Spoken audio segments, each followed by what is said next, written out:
Okay, so welcome back to the show, everybody. Today we are going to have some fun.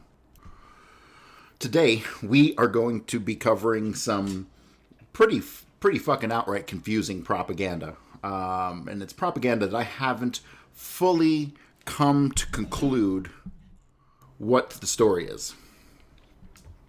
So we're gonna dig through these articles today, and we're gonna see if we can't figure out what exactly is going on with Havana syndrome.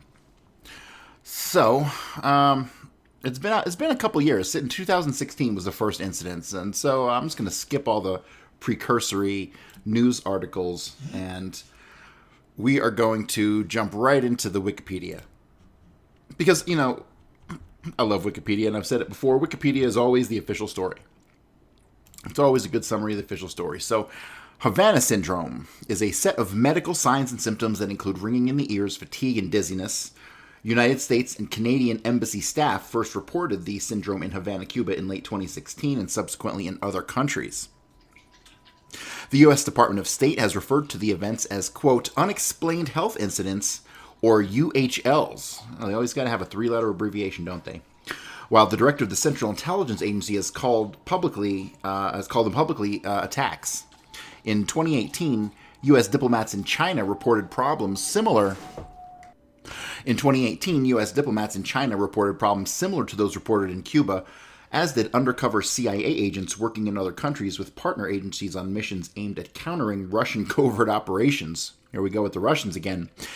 A study of affected diplomats in Cuba published in a Journal of American Medicine in 2019 found evidence that the diplomats experienced some form of brain injury, but did not determine the trauma's cause or specific character. Couldn't determine the specific character, more nondescript illness. While there is no expert consensus on the syndrome cause, the co-author of the JAMA study considered microwave weapons as a, quote, main suspect. An expert committee of the National Academies of Sciences, Engineering, and Medicine concluded in December 2020 that microwave energy, specifically directed pulse RF energy, appears to be the most plausible mechanism in explaining these cases among those that the committee considered, but that each possible cause remains speculative. In 2021, investigators considered new evidence, including blood markers from patients that had recently been collected and analyzed systematically.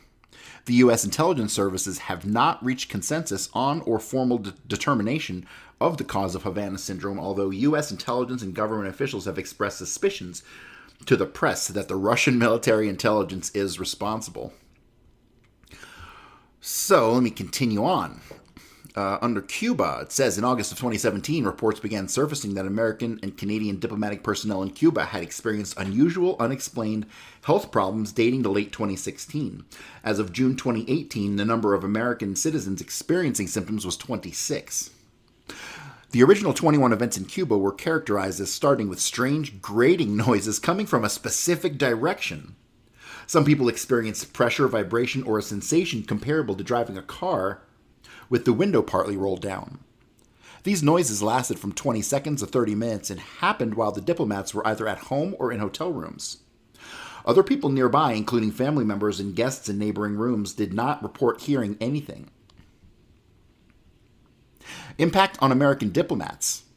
Some U.S. embassy workers have experienced lasting health problems, including an unidentified diplomat who now needs a hearing aid. The U.S. State Department declared that the health problems were either the result of an attack or due to exposure to an unknown device, and declared that it was not blaming the Cuban government and would not say who was to blame. Affected people described symptoms such as hearing loss, memory loss, and nausea. Speculation centered around a sonic weapon, with some researchers pointing to an infrasound weapon as the possible cause. In August of 2017, the United States expelled 2 Cuban diplomats in retaliation for perceived Cuban responsibility.